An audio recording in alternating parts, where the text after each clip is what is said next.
तर education policy आमच्या इंडियाची बरोबर नाही. तर नोबल विजेते जास्त अमेरिकेमध्ये आहेत. बुद्धिजीवी माणसं ज्यावेळेस पॉलिटिक्समध्ये येणार नाहीत तोपर्यंत देशाचा विकास होणार नाही. 9वी नापास आणि 7वी नापास माणसाला काँग्रेस आणि BJP तिकीट देत आहे. नमस्कार, फॉर द पीपल न्यूजमध्ये आपल्या सर्वांचं स्वागत. MIT वर्ल्ड पीस युनिव्हर्सिटी या ठिकाणी भारतीय छात्र संसदेचं आयोजन करण्यात आलं. याच अनुषंगाने माझ्यासोबत बोलण्यासाठी आहेत राष्ट्रीय समाज पक्षाचे संस्थापक अध्यक्ष महादेव जानकर साहेब. MITमध्ये हा जो भारतीय छात्र संसद हा जो प्रकल्प आयोजित केला आहे याबाबत तुमचं काय? मी भारतीय छात्र संसदचं आणि MITचं राहुल कराड साहेबांचं मी अभिनंदन करीन की मी पाठीमागल्या देखील कॉन्फरन्सला हजर होतो मुंबईला झाले. त्यातून या माध्यमातून देशातून लेजिस्लेटर एकत्र येतात, एकमेकाची ओळख होती, काही ब्रिलियन्सी जे लॉ मेकर आहेत त्यांच्याबद्दल डिस्कशन होतं आणि एखाद्या ह्याच्याबद्दल पॉलिसी कशी डेव्हलप करायची त्या पॉलिसीबद्दल फार मोठं म्हणजे हे ऑर्गनायझेशन चांगलं आहे आणि अतिशय आम्हालाही काही गोष्टी शिकायला मिळतात.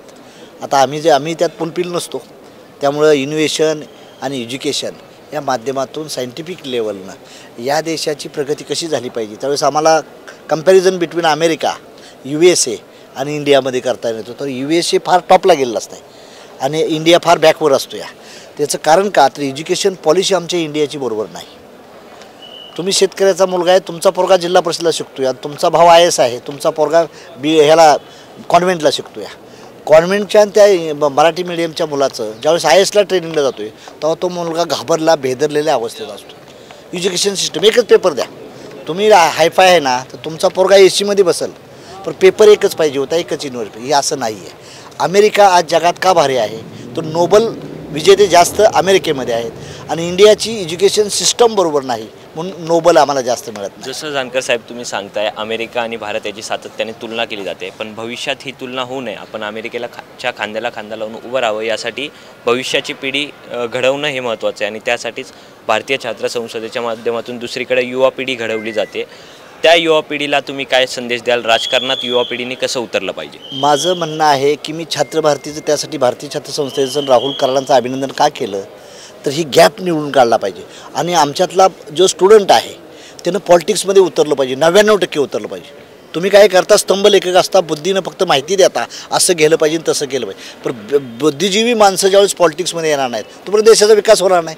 शिकलेल्या माणसाने PhD होल्डर, आता निगडकर साहेब आमचे PhD आहेत, राष्ट्रीय समाज पक्षाचे नेते आहेत, प्रोफेसर आहेत. ह्या माणसानं काय पाहिजे, राज्यसभेत गेलं पाहिजे, पार्लमेंटमध्ये गेलं पाहिजे.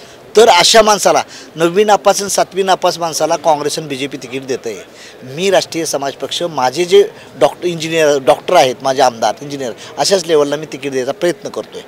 म्हणून माझं म्हणणं आहे की इथल्या कॉलेजच्या युवकांना विनंती आहे की मीडियात बी तुम्ही गेला पाहिजे.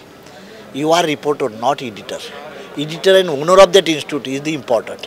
ह्या गोष्टी घडल्या पाहिजेत. तसं राजकारणात देखील ह्या मुलांनी मुलींनी जास्तीत जास्त प्रवेश केला पाहिजे तर देशाची प्रगती. यासाठी तुम्ही एका पक्षाचे संस्थापक अध्यक्ष आहेत. तुमच्या पक्षाकडून किती युवकांना यंदाच्या निवडणुकांमध्ये संधी दिली जाऊ शकते? माझं म्हणणं आहे की त्यात इलेक्शन जिंकण्याचा फॅक्टर देखील लागतो, फंडिंगचा फॅक्टर लागतो. या साऱ्या त्यात एज्युकेशन जे चांगलं केलेलं आहे त्या माणसाचं जर तसं आलं तर मी एज्युकेटेड मुलांनाच मी संधी देण्याचा प्रयत्न करेन.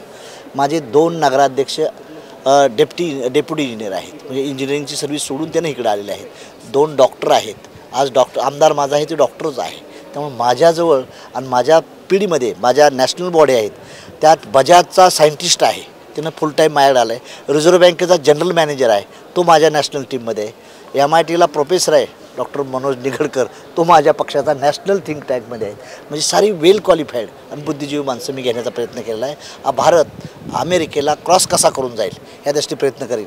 आणि आम्ही आमदार होतो, मंत्री होतो, पण ज्यावेळेस मी ह्या छात्र भाषेचं सेमिनार अटेंड केलं बॉम्बेचं, तर आम्हालाही समजलं की आपल्यात बी काहीतरी कमी आहे. लॅक ऑफ नॉलेज हे वाढण्यासाठी आम्हाला काय करावं लागेल म्हणून आम्हाला समजून मिळालं. काही ठिकाणी वेस्ट बेंगॉलच्या खासदार आमदारांनी मिनिस्टरनी उत्तर दिलं चांगलं, UPच्या काही लोकांनी दिलं, त्या लोकांचं आम्हाला शिकायला मिळालं. मी ज्यावेळेस मिनिस्टर व्हायच्या अगोदर 7 दिवस ट्रेनिंगला गेलो मी.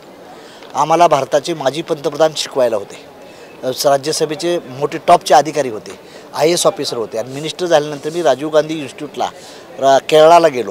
8 दिवस कोणालाही माहीत नव्हतं मी आणि तिथं विद्यार्थी म्हणून शिकून घेतलो. त्यामुळे मला डिपार्टमेंट कसं चालवायचं कुठलंही टाकलं तर मी ते शिकून घेतलो. म्हणून माझं म्हणणं आहे की या तरुणांना, कॉलेजच्या विद्यार्थ्यांना तुम्ही पॉलिटिक्सबद्दल जी निगेटिव्हिटी पाहता ती पाहू नका. सर्वच वाईट नसतं. तरुणांनी जास्तीत जास्त लोकांनी पॉलिटिक्समध्ये आलं पाहिजे. हे कुठलाही इजम असू द्या, कुठलीही पार्टी असू द्या, तुमच्या यानं तुम्ही चॉईस करावी, पण पॉलिटिक्समध्ये आलं पाहिजे. मग एवढंच मला वाटतं. आणि भारतीय छात्र संघ युनियन आहे याचं मी अभिनंदन करतो. MITचं विश्वनाथ कराड साहेबांनी बंच ऑफ थॉटचा उभा केला आहे, त्यांना आम्ही सॅल्यूट करतो. आणि अतिशय चांगलं केलेलं आहे की इथं बुद्धिजीवी लोकांचं, ही नुसतं महाराष्ट्रातली लोकं नाहीत, 36 जिल्ह्यातली नाहीत, तर टोटल ऑल ओव्हर इंडियातली लोकं इथे येतात आणि गाईडलाईन करतात. त्याबद्दल ह्या विद्यापीठाला MITला देखील आमच्या शुभेच्छा आहेत.